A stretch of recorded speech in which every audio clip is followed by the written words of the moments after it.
Broadcast is now starting. All attendees are in listen-only mode.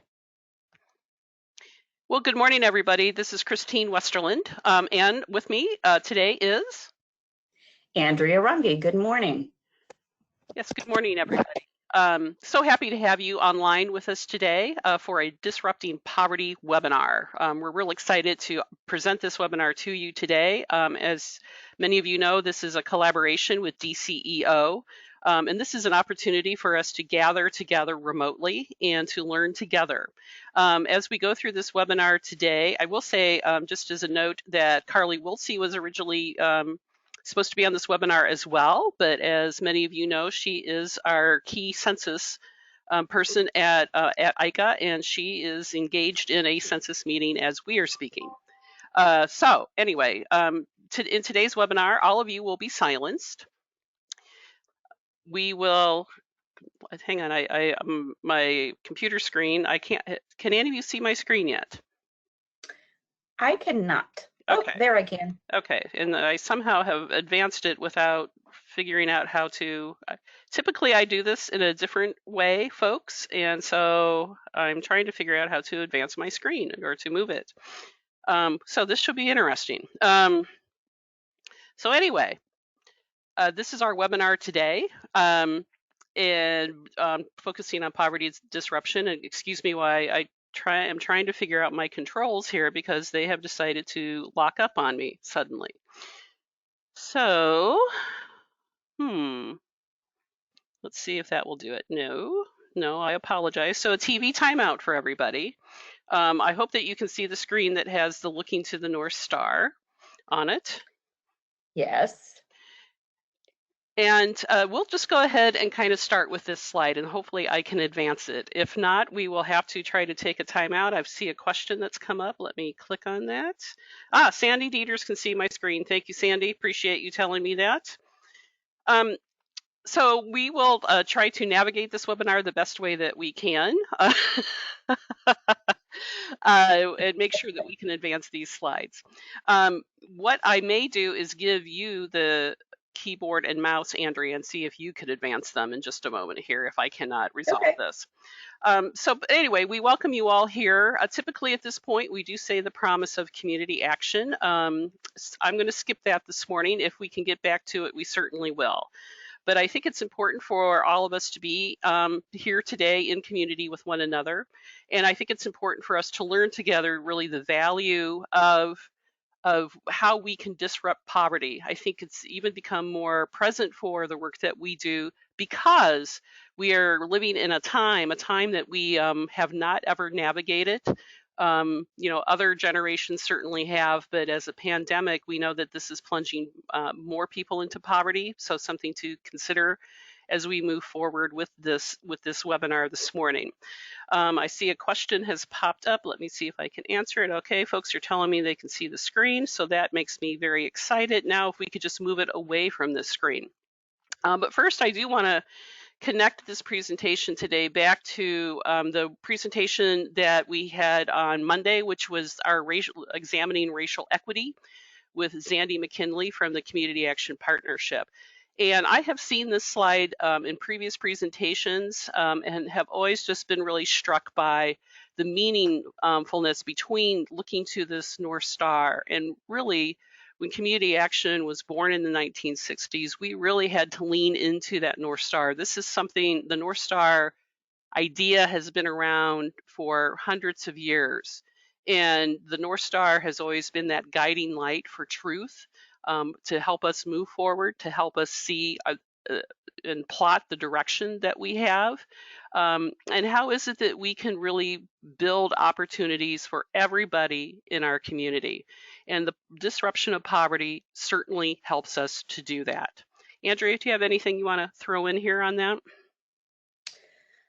No, except that in the past few days, Christine and I have been chatting quite a bit, as we normally do. We are a collaborative team, and we've just been talking about the importance of not only being there for the customers that we already serve, but kind of being in a unique role in our communities to help ease folks who are experiencing situational poverty for the first time, and lessen their anxiety as they navigate a system that they're very unfamiliar with. So at this time more than ever, and I guess I'm kind of stating the obvious here, but our work is critical, in a different way maybe than it has been in the past, but no less important. Absolutely. Absolutely. Thank you for sharing that. All right. So here we go. Hooray. I figured it out. I figured it out, sort of. Yes.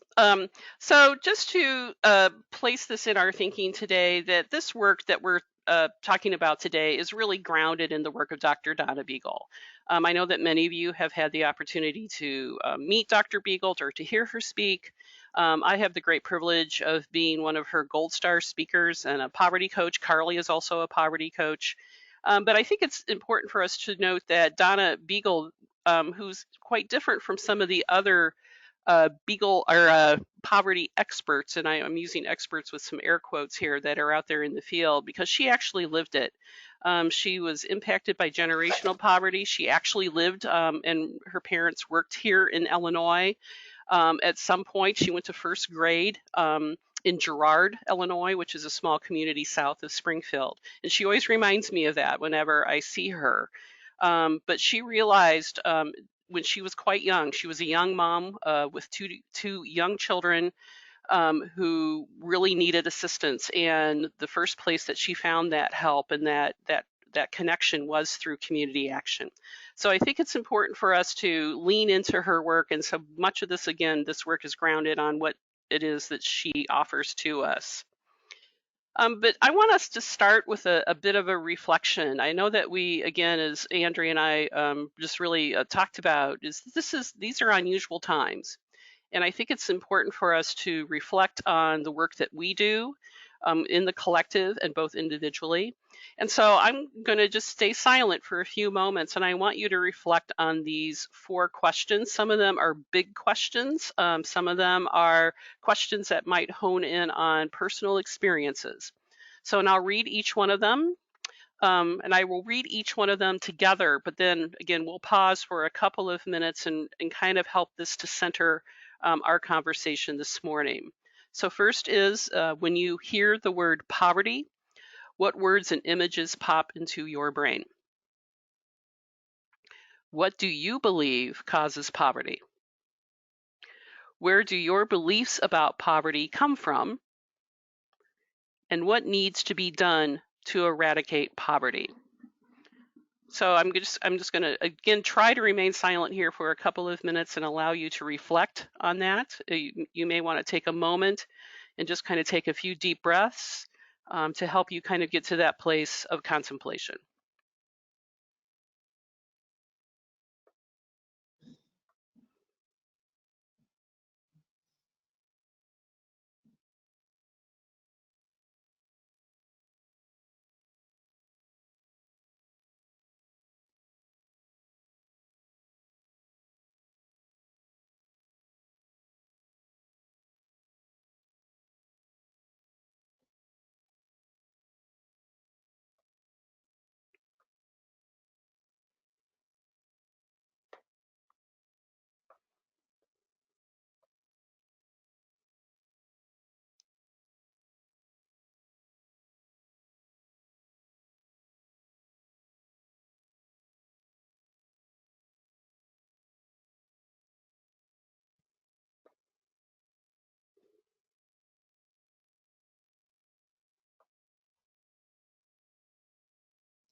Okay, we'll go ahead and kind of resume the webinar. I hope that if you have something that you would like to share with all of us, if you would use your dashboard to pop it out there, either Andrea and I will see it and read it out there. We really want to hear from you. It's important that this is your webinar, and it's important that you are engaged in it.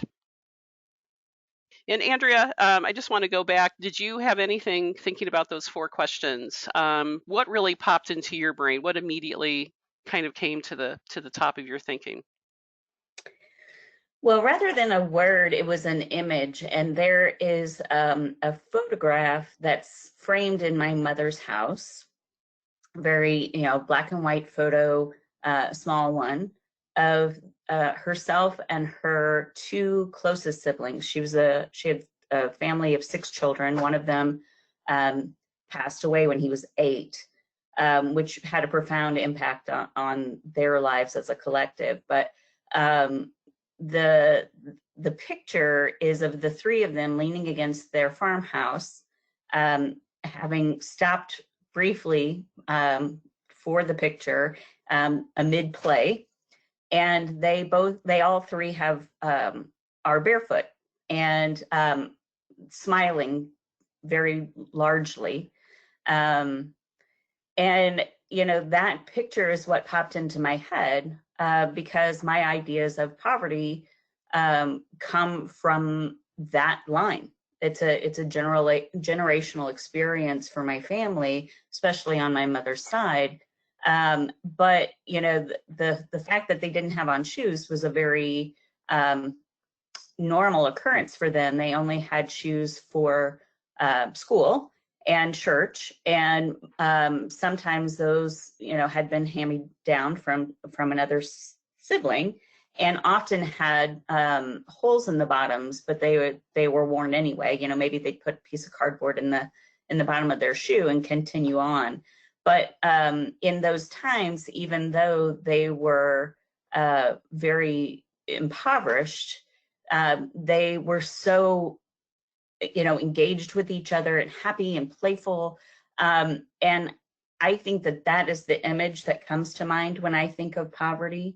And it draws into my personal experience, because even though when I was young, we were also very poor, we never were without joy or love or belonging or entertainment with each other. We were always together and happy.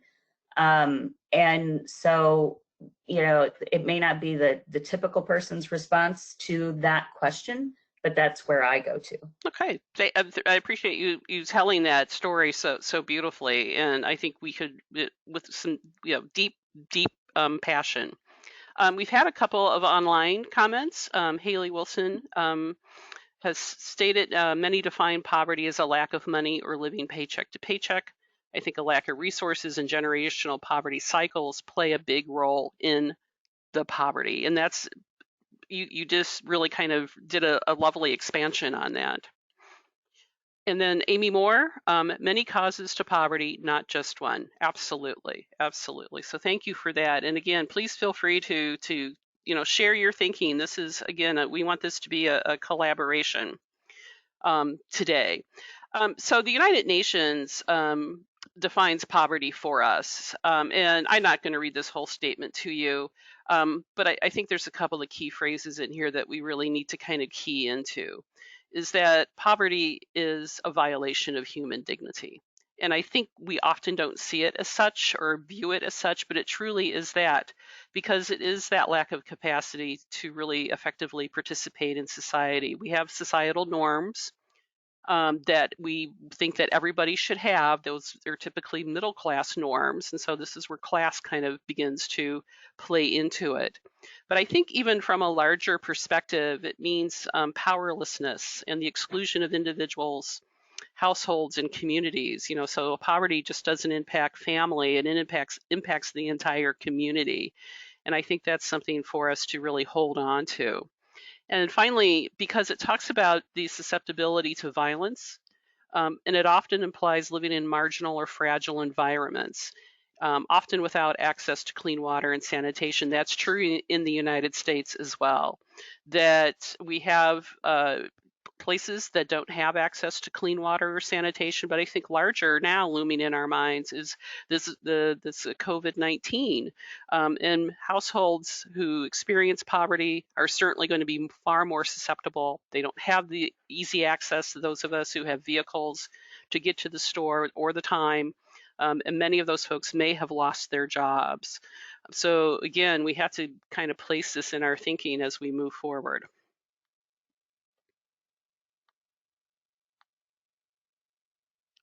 So some of the poverty realities that we currently experience is poverty numbers. First, how do we calculate poverty? And now I could talk about how we calculate poverty until the cows come home, if you'll excuse that.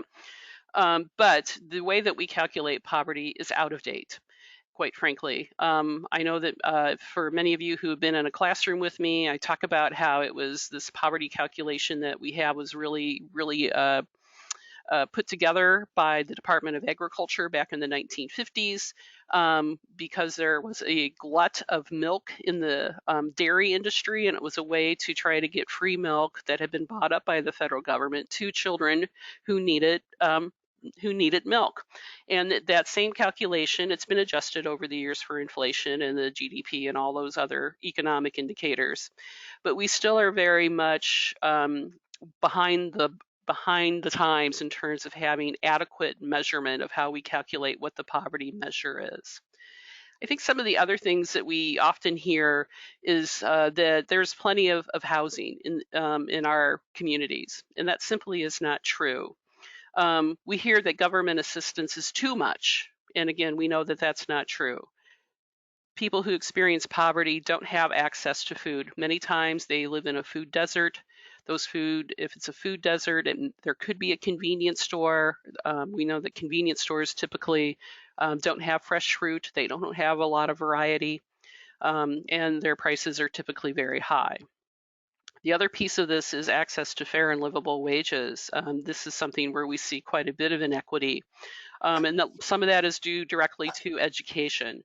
And then we have to think about the overall impacts on poverty, and we'll dive a little bit into this as we move forward today, but poverty, it impacts every aspect, every facet of your life. Andrea, anything to kind of expand on? No, Okay. no, I think you did well. All right, appreciate that. And we have to think too, this is kind of the dichotomy of the United States, if you will, that Thomas Jefferson in his Declaration of Independence wrote these words. We hold these truths to be self-evident that all men and women, I put that in, are created equal, that they are endowed by their creator with certain unalienable rights, among these life, liberty, and the pursuit of happiness.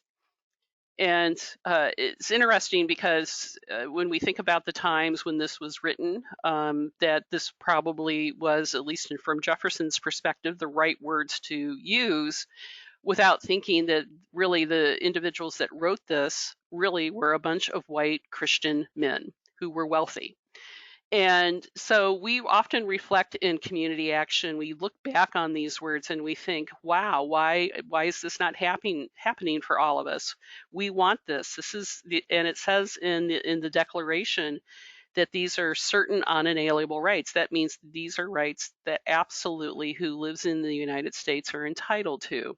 So we have this dichotomy that we often have to kind of weave in and out of in this work that we do. People who walk into our doors who have this perspective that what is yours is rightfully theirs as well.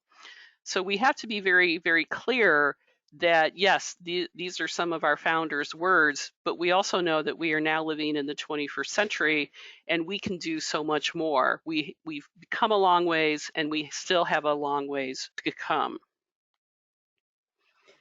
I agree, and if I could just add, I think that one of the things that Jefferson really didn't talk about, but something that we need to keep in the forefront of our minds currently, is that there's a difference between freedom to and freedom from.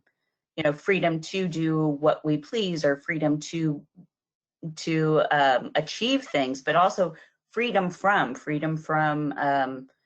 crime. That's the freedom to be secure. The freedom to have shelter is the freedom from exposure. So I think that there are two sides to freedom, and oftentimes we don't think about the freedom from as being as important, perhaps in Jefferson's words, as the freedom to. Yeah, and I really appreciate you bringing that perspective forward. And I think we often kind of take those two perspectives and kind of, conflate them together without understanding the differences. So thank you, Andrea. So let's just start at the very beginning, right? So poverty disruption starts right here and right now. So how do we do that? Well, we do have to have a deeper understanding of poverty. And I think that's really a key piece for all of us who work in community action and in Head Start. We have to understand the complexity of poverty. We know that it comes from many different perspectives, and we will go a little bit deeper into that. But we have to view it from a position of strength. And oftentimes we don't view that strength is often found. And Andrea talked about the joy about that. And that's a great strength that your mom experienced and that you experienced. And that is a key piece of thinking about what a strength is. And also, we have to think like NASA. It's not often that I invoke space travel in a training, but we really have to think about failure is not an option. So how can we do that? Well, we can build stronger partnerships. That's something that we have to do in community action, in our work that we do in our communities. We can't do this work alone. We certainly don't get enough money to support the work that we do, but it's valuable that we don't replicate services that are available already in the community. So those partnerships really have to be strong, deep collaborations. We also have to take the principles of coaching and mentoring and apply that to our work. Oftentimes, in casework, we don't take the opportunity to coach and mentor. Donna Beagle tells the story of when she came to that community action with her 2 young children. What she discovered with that very first caseworker that she encountered is that she began mentoring her and connecting with her almost immediately. She didn't see it for a long time, but they were able to find common ground because the caseworker that she worked with was also a mother with young children, and that formed that start of that relationship. And then finally, we have to understand trauma. We can make, I think clearly science is telling us more and more about the impact on trauma, especially on children and those growing brains, and how it really impacts executive functioning skills as well as other skills that you acquire as you grow. And so we want to dive into that a little bit deeper as well. And as we move on with this, we'll talk a little bit more about that. Andrew, do you want to add anything to this list? I think I'll just add one thing. I was reading this morning about nonprofits and how we can kind of survive this unusual time that we're in. And one nugget that I picked up that I think goes well here, talking about partnerships, is that now is a great time for community action to advocate, to participate in public decision making. It's a great time to ask to be a part of a local response task force so that we can create a really presence of the kind of information that our customers need to be out in the public arena. We can be the conduit for that. And now is a great time to step up and be that voice to help people who are making decisions at this time understand the impact that it's going to have on all of our citizens, and also to be the voice for civility and healing, and to speak out against discrimination and xenophobia. I think that right now, if we put ourselves in the driver's seat of community engagement and doing these partnerships, in maybe a deeper way than we have already been doing them before, we have the opportunity to allow these issues to be not only a part of the conversation, but kind of rise to the forefront of our conversation. Yeah, absolutely. And I think the thing that we need to act against, if you will, and Sandy really referenced this too in the racial equity webinar, that we are hearing racism, words of racism coming from the top at this point, Right. in the way that they're describing COVID-19. And I know that I have read online stories about individuals, Asian Americans, are being attacked because of that. And so I think, again, this is where community action can play that role of really bringing what we know about how do we interact with people. It doesn't matter who you are, whose you are, but we are human beings.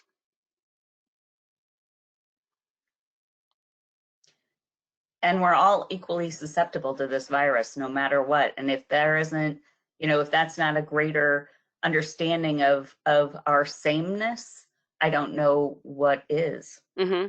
Absolutely. Absolutely. And so we have to take a moment and just reflect on what Gandhi said all those many, many decades ago, that poverty is the worst form of violence.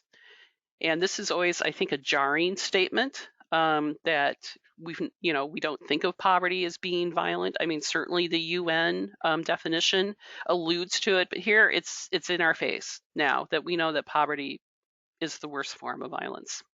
And so let's rest with that as we move forward. So, and we talked about this, just alluded to it a little bit, but to remember that we have common myths, and these are myths that folks hold, that poverty is a minority issue. And, I certainly still hear that, and it always stuns me. Government assistance is adequate, that it does encourage independence. And I think, again, we know that the poverty measure doesn't even come close to adequately measuring poverty. Why do you think CSBG is at 125%, or why LIHEAP is 150%?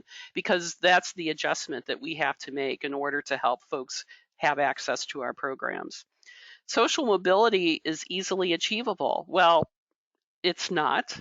It's very difficult, and we view each other from the aspect, how is it that we can move in and out of groups, and how can we do that with ease? And that takes money to do that. Education is readily available and accessible to all people. Not necessarily true. I mean, we do send our children to school. We expect those schools to be adequate to really educate our children. But what we're also discovering is that schools that are particularly in communities that have low income, that are poor, those schools do not operate well. And we often see where those schools don't receive the federal funding, the robust federal funding that some schools that are in wealthier communities receive. Everyone has the ability and the desire to change. Yes, we would like to always believe that, but often comfort is in routine. And oftentimes it is difficult, especially if you're someone who has experienced generational poverty, that the future, having hopes and dreams, is something that simply is difficult to come by. And then finally, this whole idea that we can just pull ourselves up by the bootstraps, that bootstraps are there for absolutely everybody. And that is simply not true. And I think it was Dr. Martin Luther King that said that, bootstraps, we just don't have access to bootstraps. And I'm butchering that quote.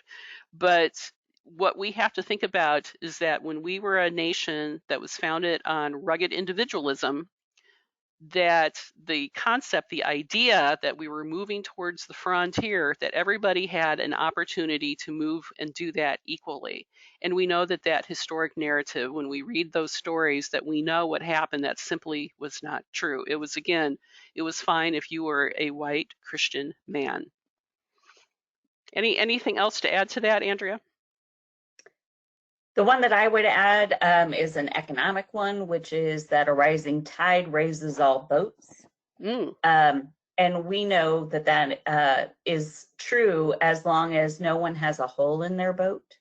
But poverty is having a hole in your boat. And the services that we provide are a way of patching those holes or attempting to patch them. And I've used that many times in conversations when people bring that up, and it's a great metaphor. It's just unfortunately not true. Mm-hmm. Absolutely. Yep. Thanks for bringing that forward. So we also have to really kind of then think about what are some of the systemic barriers that are out there, that some of them that we see or that we don't understand. Silence and invisibility is related to social class, absolutely. I think that is often something that we don't give a lot of credence to. And I just see a question coming in, so I'm just going to go ahead and pop it here. Katie Wright says that she likes the analogy that was just shared. And then Marilda Edie, I hope I said your first name correctly, that ability and desire is separate. One can have the ability but no desire, and one can have the desire and no ability, or both. Absolutely, absolutely. Thank you for bringing that forward for Yeah, clarity. that's a very great statement. Thank you for sharing. Mm-hmm. So stereotypes and lack of understanding. We are constantly judging and stereotyping people. We're kind of taught to do that. I always think about the Ronald Reagan campaign quote when he was running for president in 1979, 1980. And he's the one who brought forward this whole concept of the welfare queen. I'm sure that some of you have heard this story, that he described at campaign rallies about a welfare queen who lived in Chicago, and was collecting, had multiple children, was collecting all this welfare benefits, and went on to describe her in great detail. Well, as the years moved forward, it was discovered that that was a completely made up story. He was really pandering to individuals, and really promoting stereotypes who didn't take the time or the trouble to really explore, is this a true story? And we still hear that phrase used here in 2020, welfare queen. We also have to think that if you if you experience poverty, that there may be a higher propensity that you live in isolation. Again, social mobility being a key piece of that. There are institutional punitive structures. I think the one that that Dr. Beagle uses is the cost of garbage pickup. That in our communities, we all have to have garbage pickup, and we have to pay for that garbage pickup. Um, and for many folks who experience poverty, if you live somewhere that you have to pay for your own garbage pickup, that is an extraordinary expense. We also hear certainly about our judicial bodies, our court systems, in which they impose fees and fines for just about any time you move in a court system if you've been picked up for even a traffic ticket. And again, they come from a place of being punitive, again, not understanding that not everybody has access to money. We also have to consider that our service structure is fragmented. And again, that's, we see that even here in the state of Illinois, in which they have systems that don't talk to one another.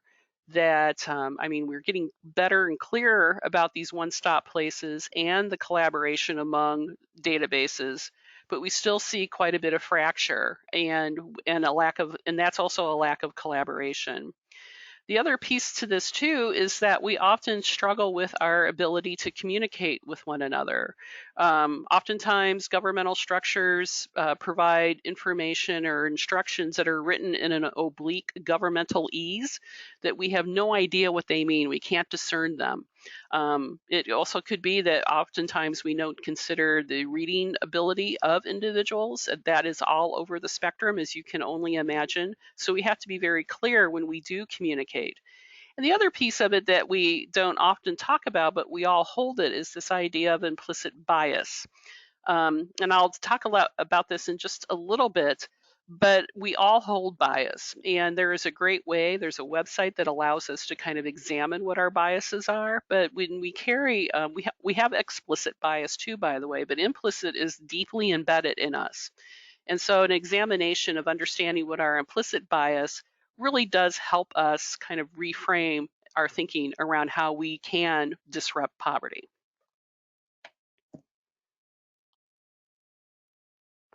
And so what are some of the internal barriers that may happen if you're somebody who experiences poverty? There may be some blaming and shaming involved. It could be over the broad spectrum.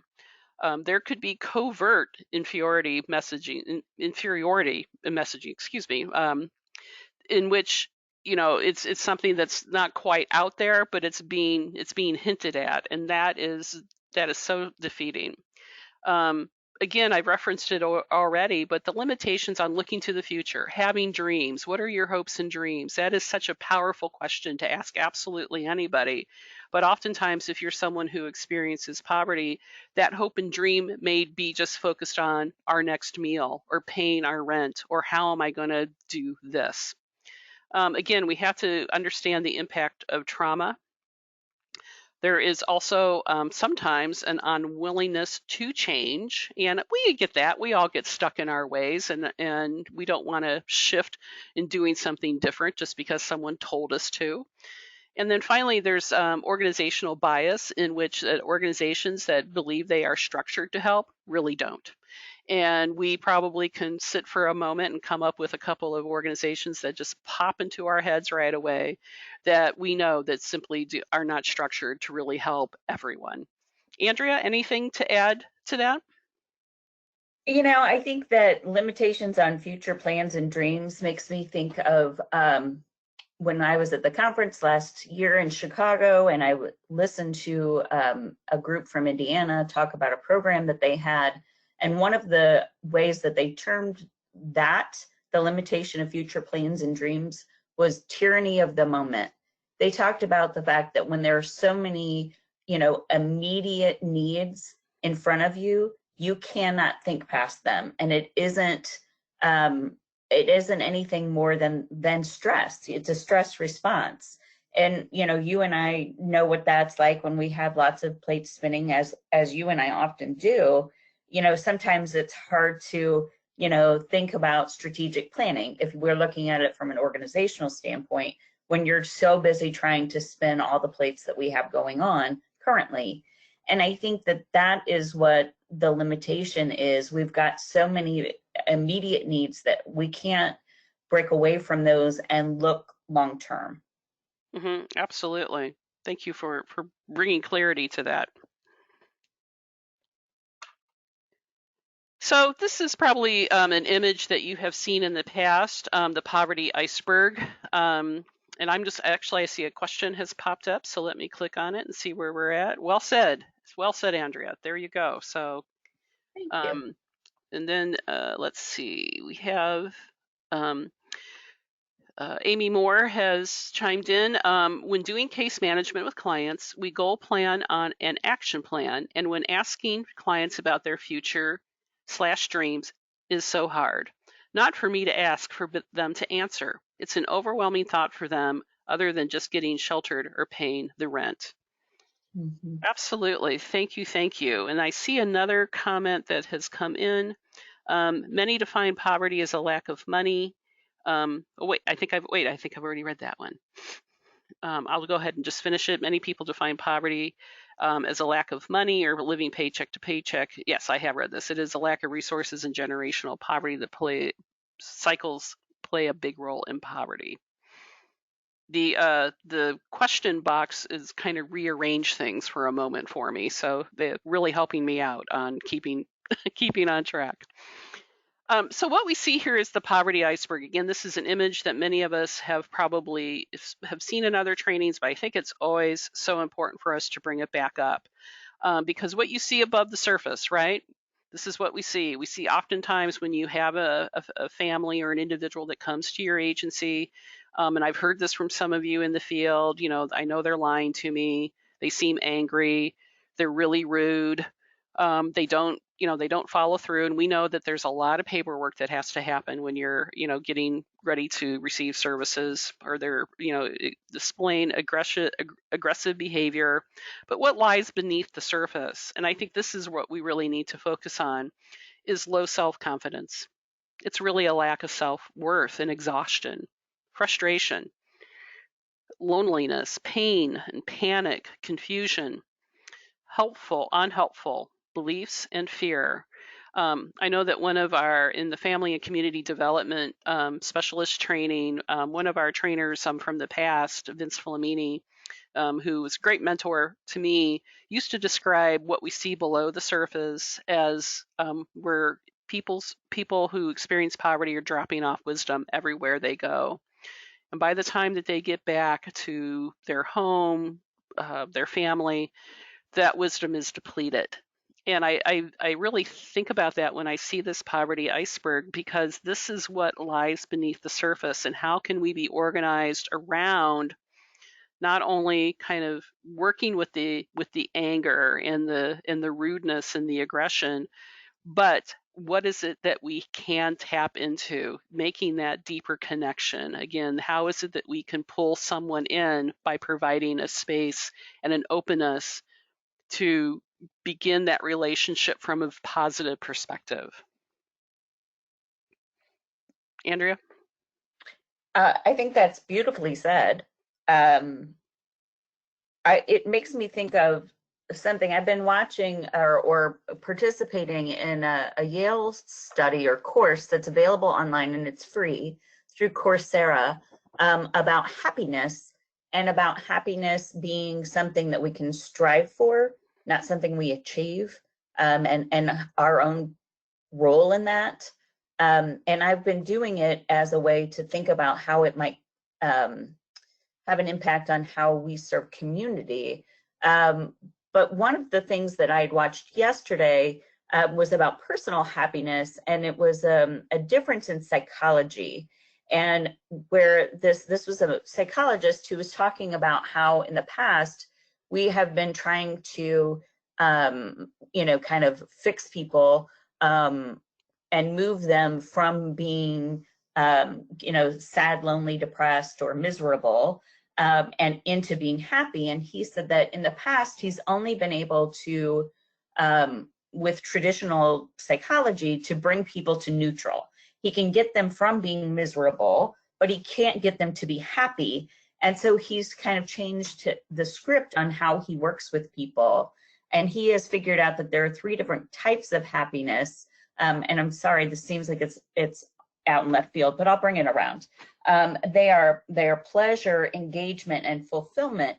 And when you think about that in these lives, I think that when we are in a situation where we are without something that someone else has, we think that that is the piece that's going to bring us joy. And it's very rarely that. And then if we get to a point where we're engaged, that's when time passes and we're really, so into something that we lose track of time. That's engagement. And then the final piece of that is fulfillment, where we actually, that's kind of like the mission, where you find the job that really fits with who you are on the inside, and then you're fulfilled. And once that happens, then the pleasure piece, the attainable things, are the cherry on top. And I think that I haven't fully formed yet how that works in community, but I think that there is a way that works in community.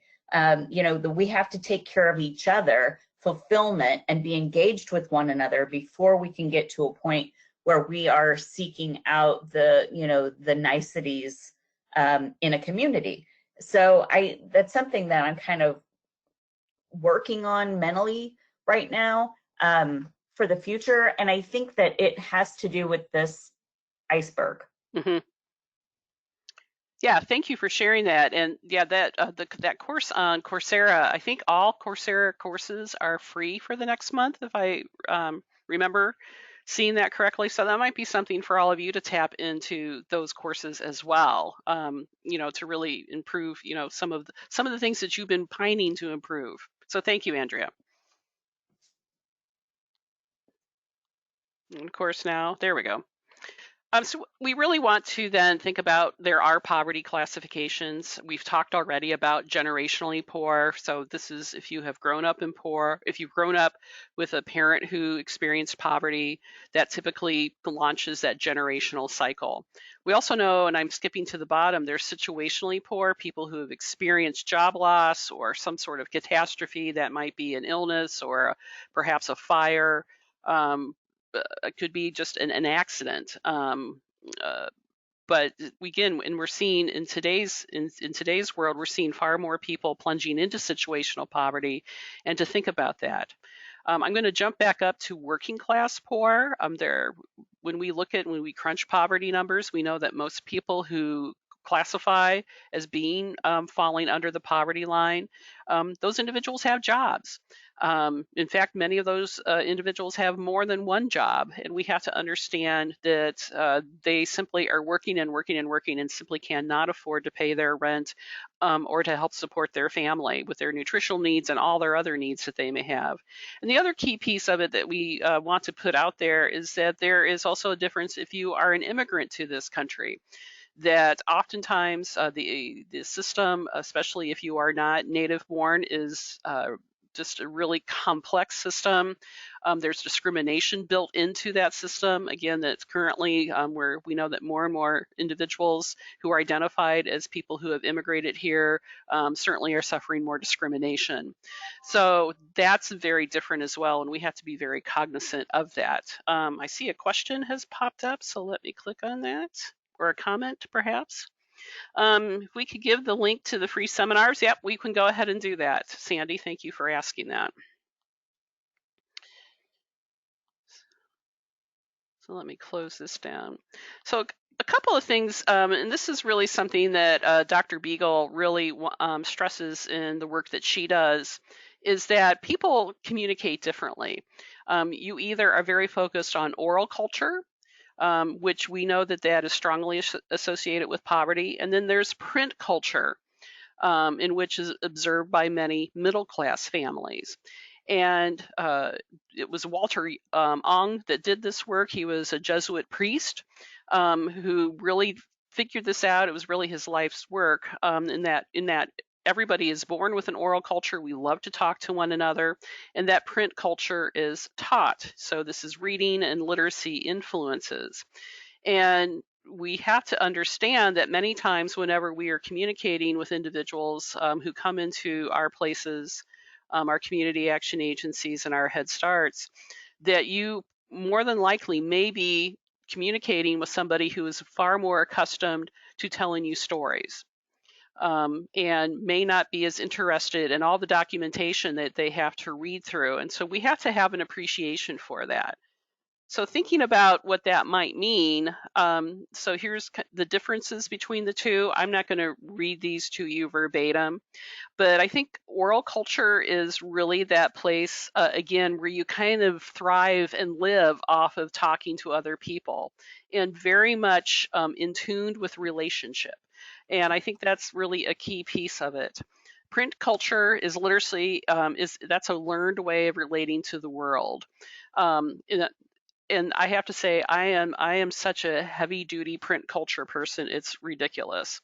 But we have to learn that when we read, that is how we obtain information. We're training our brain to think more linearly. So it's an if then, if then, if then. It's quite a classic if you are a Roma devotee, such as I am. It's really a logic model in your brain because it does enhance your capacity to analyze and classify information. Now, what's interesting, there is a quiz that you can take with using Dr. Beagle's materials to determine if you are more of a oral culture person or a print culture person. And I would encourage you all to do this. I will actually, whenever we send this out and I get access to finding my copy for this, I will get that to you. Okay, I see a couple of things commenting here. Let's see here.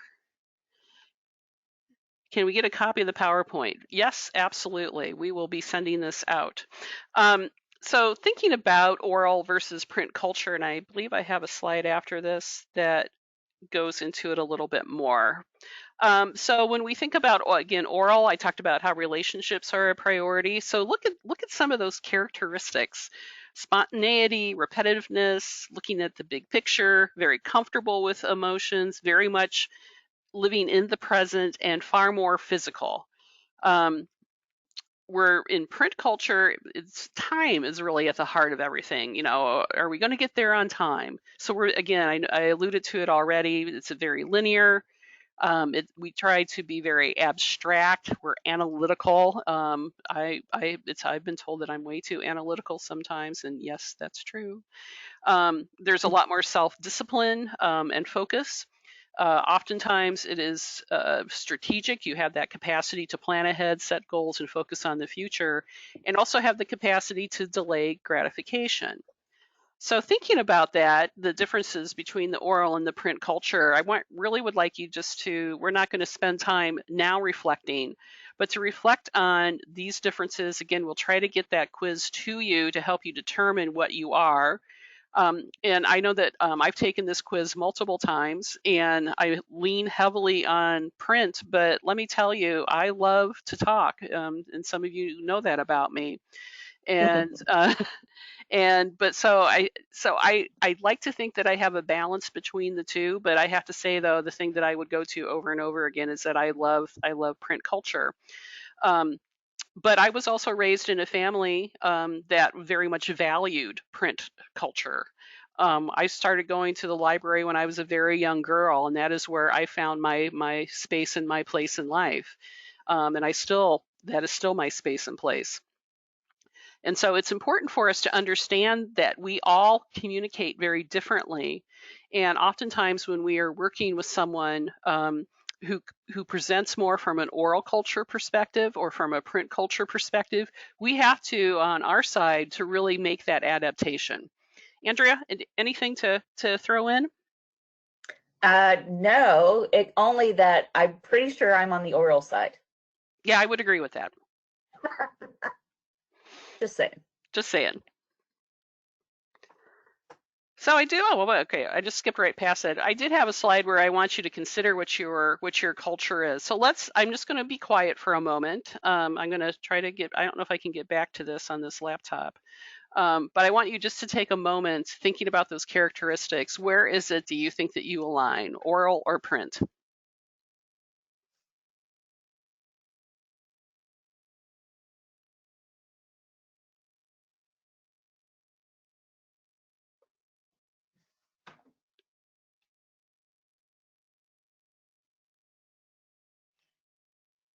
I saw someone with a hand up, but when I clicked on it, it went away. So if you did raise your hand and you want, okay, let's see, maybe this is it. Sandy is sharing that she is print culture. Absolutely. Yes. Yes. Yes, we're getting some comments about that. Both, but more print. Absolutely. Print definitely. Excellent. I'm glad that you've done that reflection. I appreciate you sharing that with us. So as we move forward with this, we also have to think about the value of on learning. Learning is something that we value, but oftentimes when we learn, we may take on some stereotypes that have been shared with us. A lot of that may be passed down through our families, or we hear it from our friends or the groups that we interact with. And what we really need to commit to is this value of on learning. Another FCD, family and community development specialist, a trainer that I've worked with, and again, a great mentor for me, is Leroy Jordan. And Leroy always reminded everyone in class, and reminded me frequently because I needed to hear it, is that everything that I have learned, you can unlearn. You have to let go of things. And so I think it's an important moment for us to think about how is it that if we do hold some of these ideas and bring forward, especially when we're working with people who experience low income, what is the value of unlearning and how can we unlearn? I think in a lot of ways that's part of our job in the larger sense, isn't it? Is to unteach people things that they think that they know for fact. Yes, absolutely. So what are some strategies that we can start thinking about that disrupt poverty? Well, the first one, and we've kind of alluded to this already, this is the strength-based approach, that everybody has strength and potential. This is what the family and community development specialist curriculum is built on. This premise is on strength-based. And so what are some of the characteristics of that? So you really want to stand in awe of those who are fighting poverty. You really want to believe in the unlimited potential of absolutely every person you meet. You want to tell people that you're happy to see them, even if they may be late. You may want to state directly what you believe is good about them. And I think that we have to really think about that too. We want to practice empathy, not sympathy. And I think that puts us in a different place with that. The next one is resiliency theory. That is the ability to cope and continue despite experiencing stress and adversity. That's often very tough, even for all of us. So this is where some things that you can think about is treat people special. I mean, that's really is what it kind of gets back to. Notice and state when you see a skill or a talent or a demonstration of knowledge, and really provide a compliment. Do it overtly, not covertly. You want it to be kind of subtle. And again, this is where you can kind of bring in that strength-based approach. You're looking for strengths. Everyone has resiliency. There's asset theory, and you kind of see these are all kind of connected to one another. Asset theory, that the more assets that a person may have internally as hope, confidence, or a sense of purpose, and external, are there mentors? Are they housed? Is there transportation? The more likely that they will move out of poverty.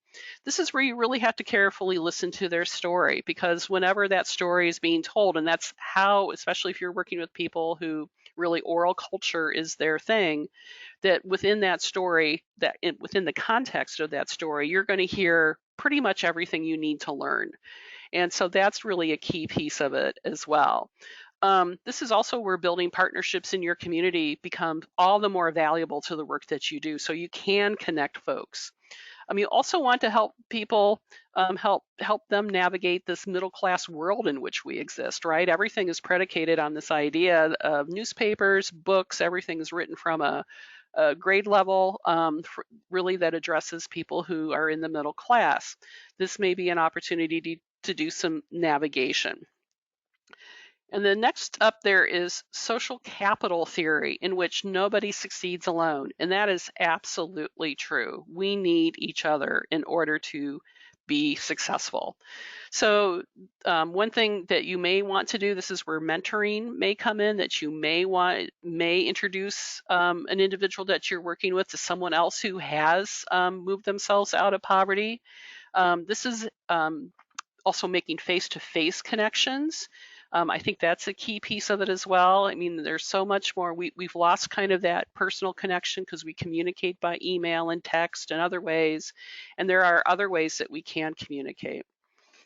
Then finally, there's this faulty attribution theory, which is I think probably something that we all default to, in which we attribute motives to a person's behavior without really digging deeper into that. So there's things that you may want to consider, like withholding judgment. Again, trying to understand that why. Why is that important that you do that? And pay attention whenever you're making kind of those judgment calls when you're working with somebody. Pay attention to maybe you're making some assumptions that are not grounded in truth. So some practical tips to really kind of think about this. Is really use phrases like helping you understand, build common ground. This is where you build relationship. Find out what's in their way of moving out of poverty. I think that's really a key piece. Again, and we'll talk about this in just a little bit, but really pull out their strengths and really, really help them see what those strengths are. Another key piece of what our work is around is this understanding of trauma. There's been so much work on this in the last few years that it is really becoming, again, as I've said earlier, more and more evident that if you are a child that grows up in poverty, then that will impact how your brain functions. So some of the work that has been done, many of you are familiar with ACEs, the Adverse Childhood Experiences. We also are understanding that because of that impact of trauma, that family functioning does suffer. And then going up to the top of the page is that social and emotional competence impacts child's development, and it does depend on the mother's educational status. So there's some link here at the bottom of the page about ACEs if you are not familiar with that. I know that another one of our FCD specialist instructors, Lorena Johnson, when she really talks about trauma, she said that many of us tick off certain things on that ACEs list, almost every one of us. And so to be cognizant of what those adverse experiences are, and then make a commitment, if we can, to work on somehow remediating or mitigating those experiences. Andrea, anything to add in here?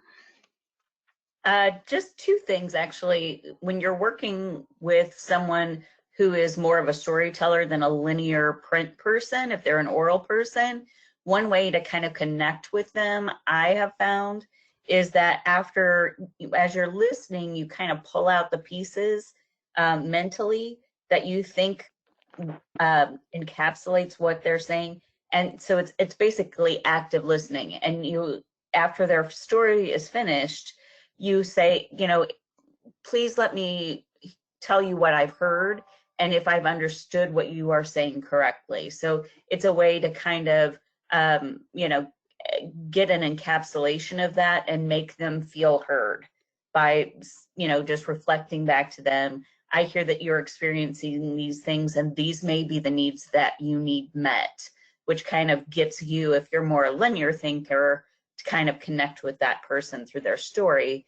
And my other thought was that Andrew at our office, I think, is naturally one of the best persons that I have ever met at understanding trauma. I think that it is a natural, innate ability in him.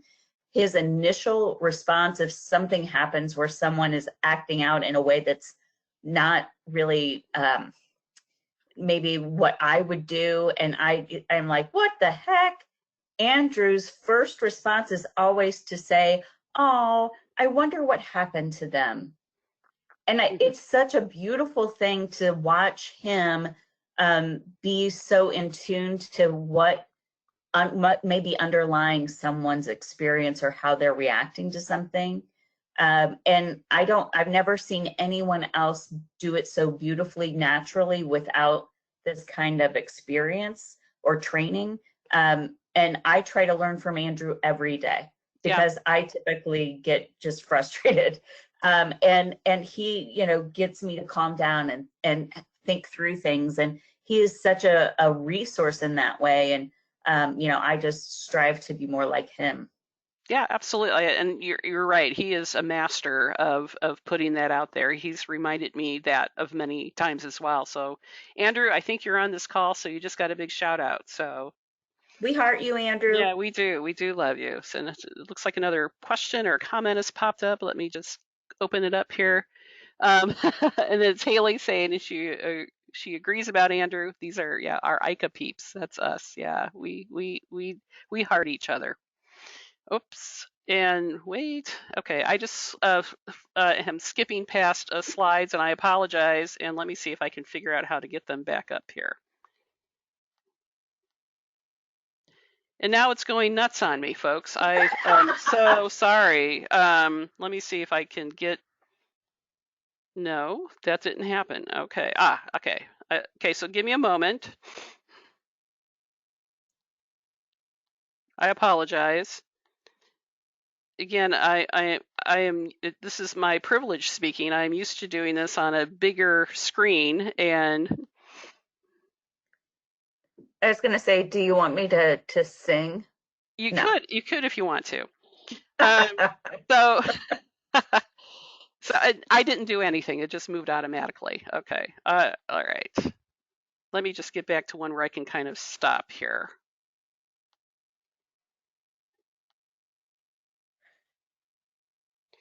All right. I just want to say a couple of things about coaching and mentoring. This is a concept that I think is really important for us. And the slide that is actually before this is really the implicit bias landing page whenever you do go to their site. All you need to do to get to implicit bias is just to Google implicit bias Harvard. There's a site that Harvard University has put up. It's a testing site. You have to agree. When the landing page just tells you, click here. But it also describes to you how the process works. And there's about 15 to 20 different areas of bias that you can take a test, and then you can discover what your implicit biases are. I would encourage you to work through them all when you have the time. In fact, if you have time and you're working from home, this might be a good time to take some of those tests, to really understand where is it that you hold bias. Again, everyone does. And to really then begin that exploration, that self-exploration of how can I shift my thinking? Because remember, everything that you have learned, you can unlearn. I just want to say a few words about coaching and mentoring. There is the family-centered coaching mindset. This is some work that that we have done, mainly online and some face-to-face training.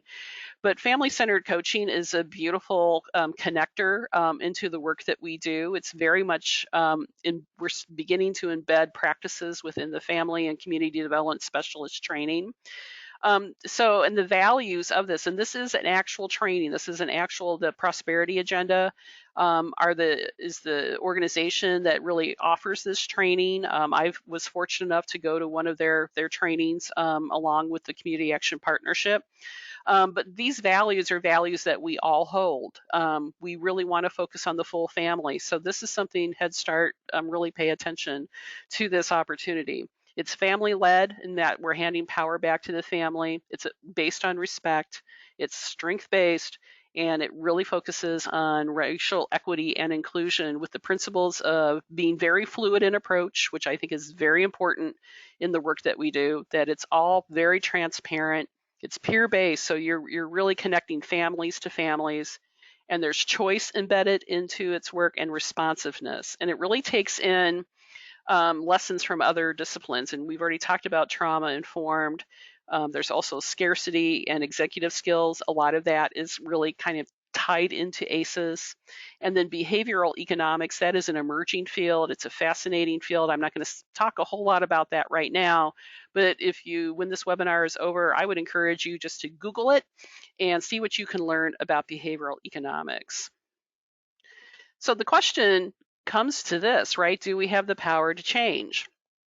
And that is the business that Community Action is out there to do.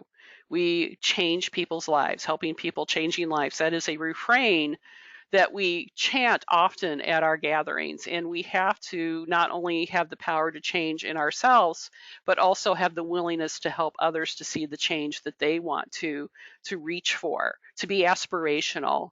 And I think that's what this work is really all about. That's how I see it.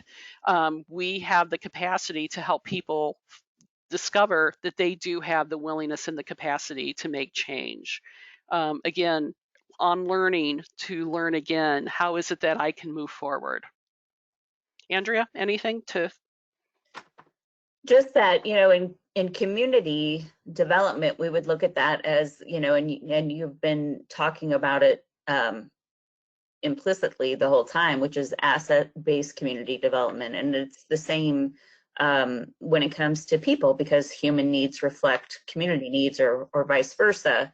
And when we have a success, it's a lot easier for us to draw on that success and to have another success.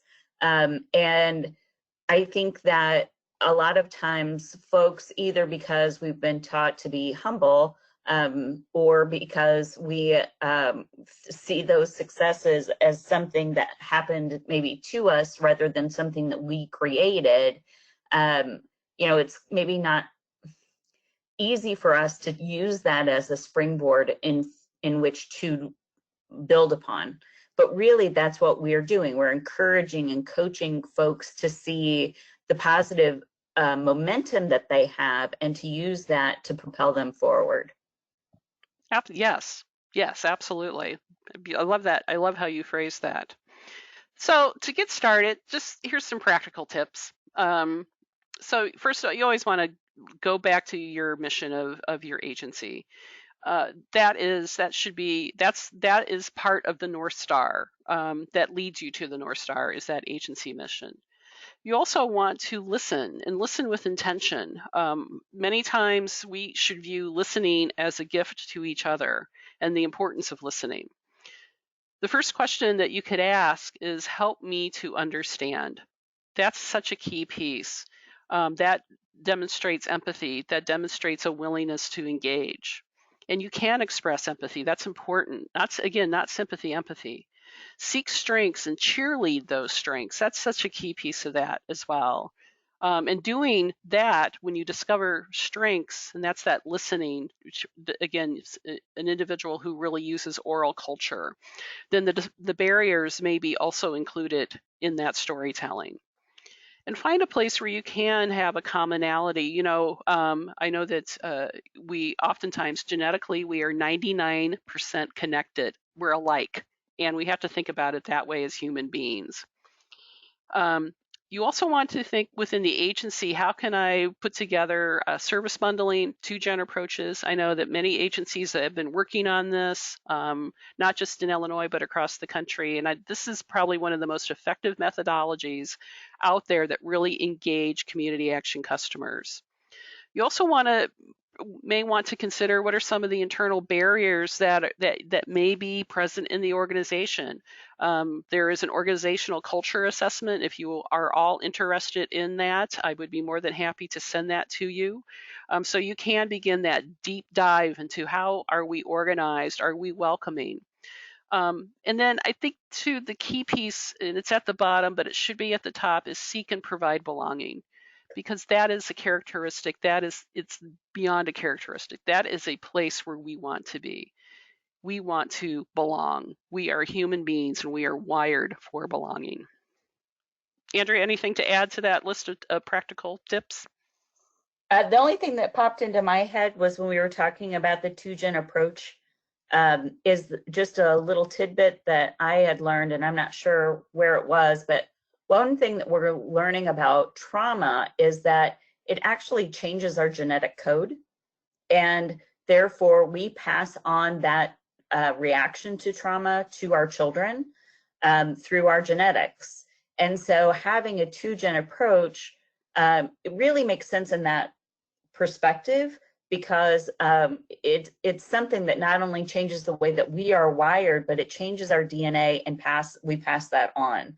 So having a multiple generation approach really does look at healing the whole family, knowing that that trauma is something that they have passed on in genetically. Absolutely. Thank you for bringing that forward. And you and I have had that conversation. So yes, absolutely. This two-generation approach is, I think, a phenomenal way to really reach out to those individuals that come to your agency seeking assistance. I see a question has popped up. Let me see what it says. Someone says, "Okay, I don't believe that." Okay, well, if you want to say more about that, we would be welcome to your thinking, please. Okay, and it bumped ahead again, but we are running a little bit behind here in our webinar, but I can see if I can't go back to that slide. Oh, there it is. So some questions that I would like you to consider is that what are our first steps? What do we need to do if we're going to disrupt poverty? Where do we need to improve collaboration? And what am I/we, what are we willing to commit to? So take these questions to heart, have them with your peers, if you will, and do it remotely or do it 6 feet away from one another. But I think that this is something that we really need to dive deeper into that. And so, yes, we've had an expansion on the comment. It's our behavior, not our DNA. Our behavior is passed on generationally. All right, so thank you for sharing that. Appreciate it.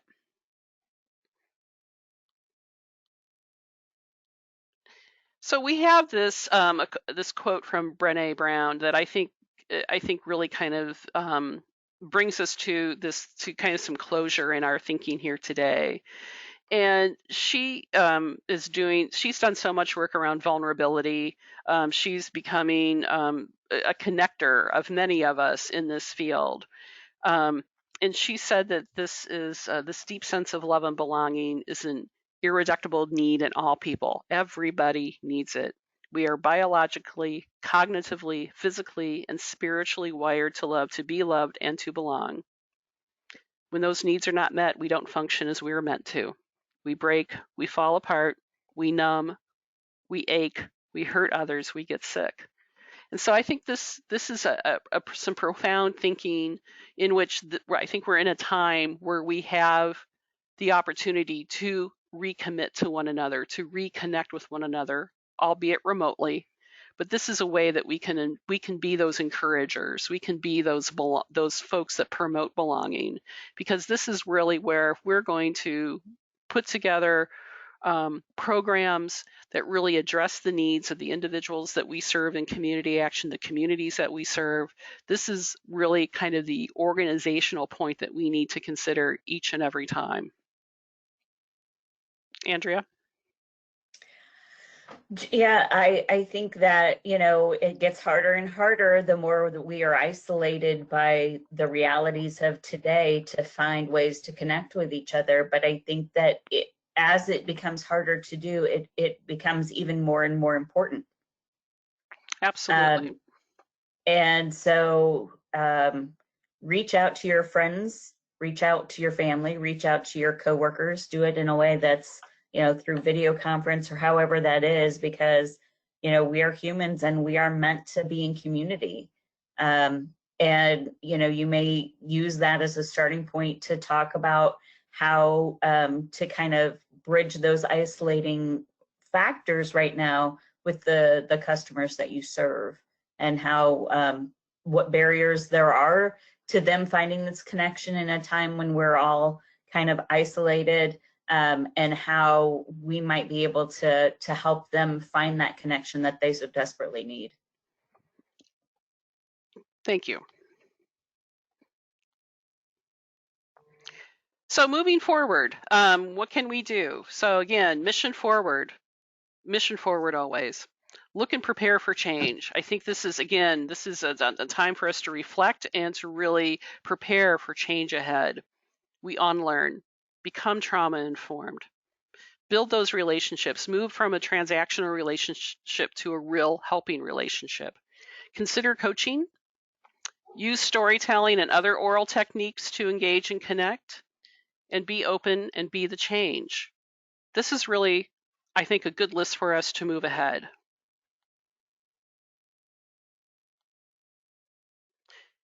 And so maybe someday we can go to the museum, our grandchildren will go to the museum to see what poverty is like. To me, that is such an aspirational statement.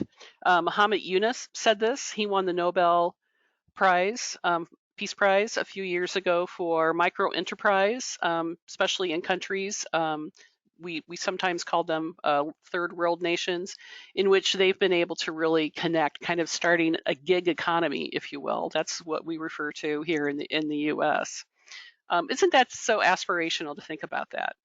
But if we can really make a commitment to disrupting poverty, we have the opportunity to do that. Some resources, again, this recording will be made available to everybody who participates in the webinar today, so you'll get these resources sent to you. And then we also just want to remind you of a couple of upcoming webinars this Friday. We're going to have conversations about community action at 10 a.m. using this same platform, in which we will probably open up all the mics. So it's going to be fun. In which we can lean into what we learned this week, listening into one another, what are some of the ideas and wisdom that we're coming up with, and how we can stay connected. And I think that is so important in these times that we are currently experiencing.